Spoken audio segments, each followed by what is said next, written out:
Hi guys, I'm back today with another video on Vim tutorials. This is part 6 I guess.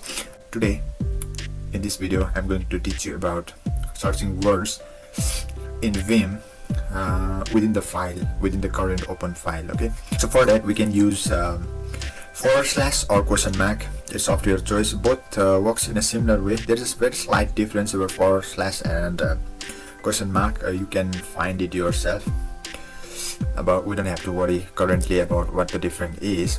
We can just search for our certain text. Now let's get into search mode using the / I use / now let's search for some word. Okay, programming. So now it shows our searched word by highlighting it.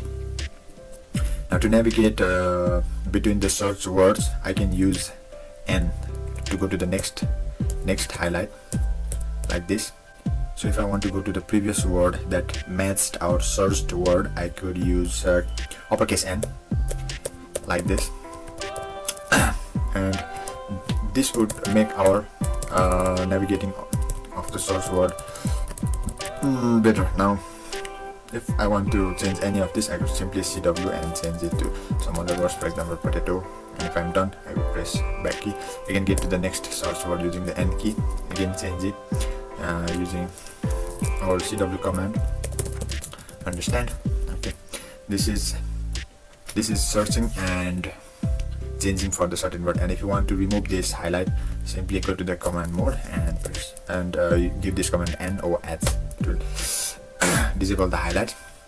Actually the highlight is I have made to highlight this searched word in my .vimrc file, which we will be talking about it in the future once you get a better understanding of Vim concepts. The .rc file is the configuration file for Vim, so I will talk about it later. You don't have to worry about it right now.